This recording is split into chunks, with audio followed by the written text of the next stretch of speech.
दोस्तों, इस वीडियो में हम वैशाख महात्म्य के प्रसंग में राजा महिरथ की कथा और यम ब्राह्मण संवाद का उपसंहार कथा का जो दूसरा भाग बचा हुआ है उसका श्रवण करेंगे।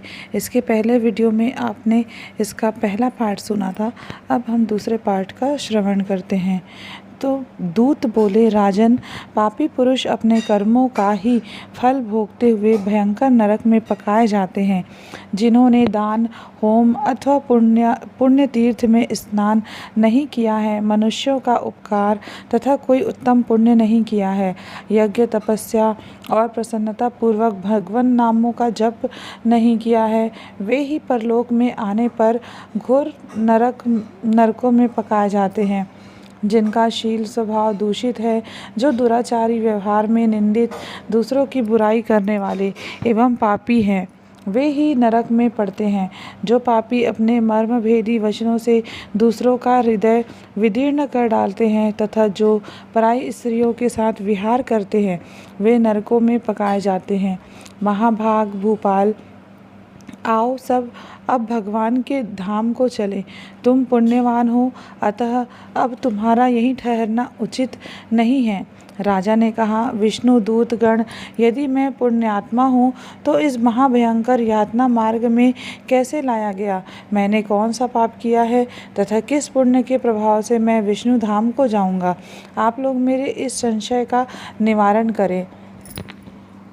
दूत बोले, राजन, तुम्हारा मन काम के अधीन हो रहा था, इसलिए तुमने कोई पुण्य यज्ञानुष्ठान अथवा यज्ञावशिष्ट अन्न का भोजन नहीं किया है, इसलिए तुम्हें इस मार्ग से लाया गया है।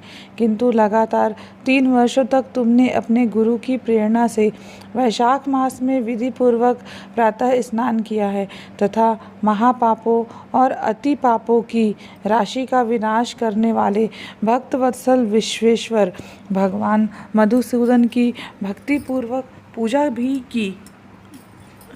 यह सब पुण्यों का सार है। केवल इस एक ही पुण्य से तुम देवताओं द्वारा पूजित होकर श्री विष्णु धाम को ले जाए जा रहे हो।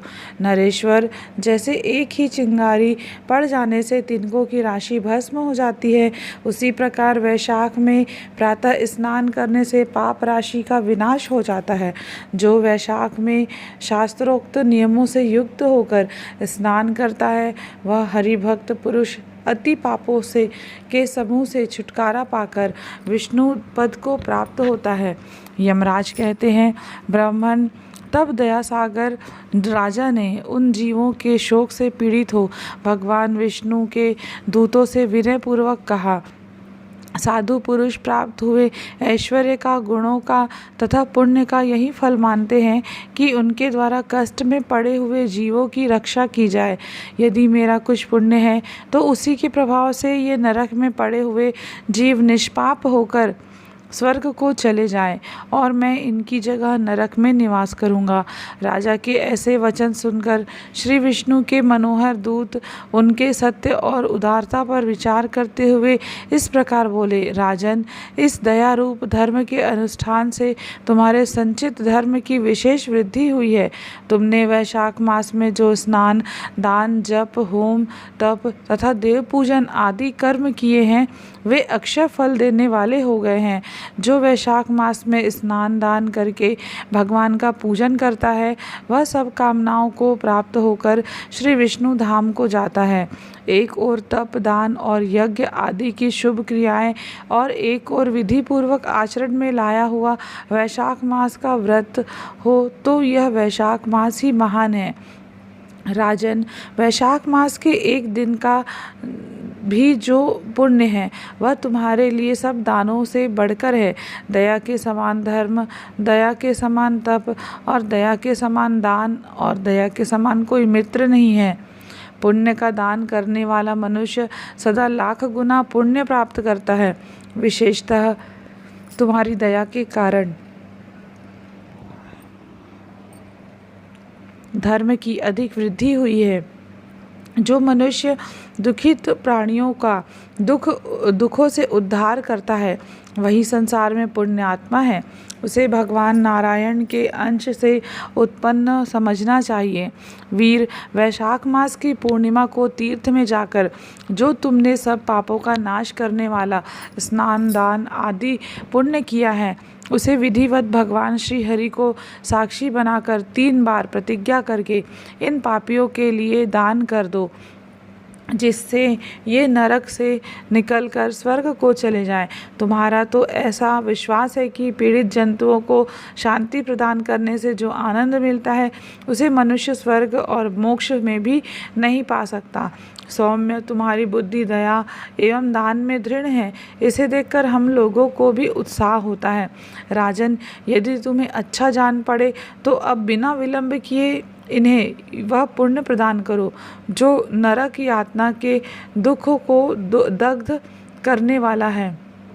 विष्णु दूतों के यूँ कहने पर दयालु राजा महिरथ ने भगवान गदाधर को साक्षी बनाकर 3 बार प्रतिज्ञा पूर्वक संकल्प करके उन पापियों के लिए अपना पुण्य अर्पण किया।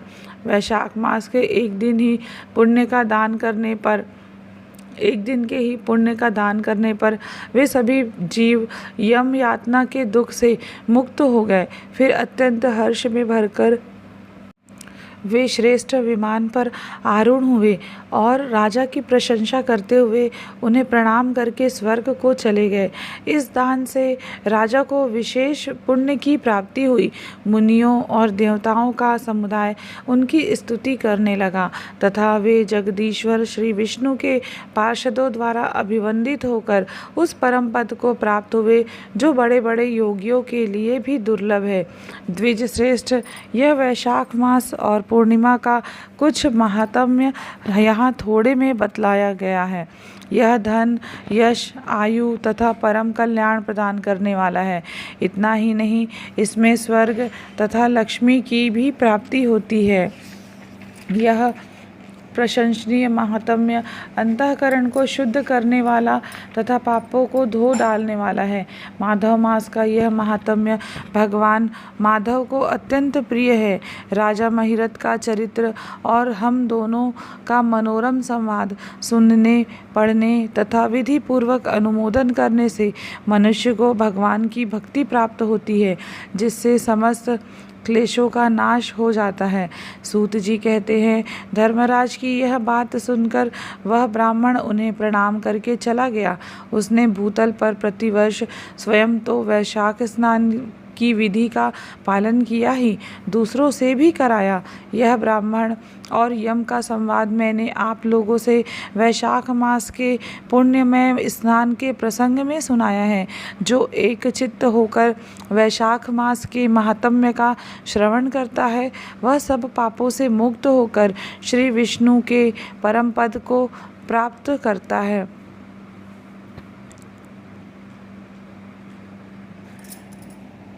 तो इस वीडियो में मैंने आप सभी को वैशाख महात्म्य के प्रसंग में राजा महिरथ की कथा और यम ब्राह्मण संवाद का उपसंहार सुनाया है।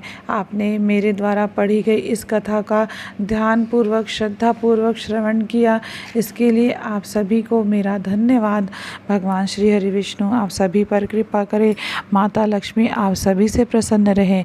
इस कथा के केवल श्रवण से या पठन से ही व्यक्ति के सारे पापों का नाश हो जाता है। इस वैशाख मास की कथा का महात्म्य शब्दों से वर्णन नहीं किया जा सकता। मैंने केवल कहकर बताने का प्रयास किया है। भगवान आप सभी पर अपनी कृपा दृष्टि बनाए रहे। बस इसी के साथ आप सभी को मेरा नमस्कार, आप सभी को मेरा राधे राधे।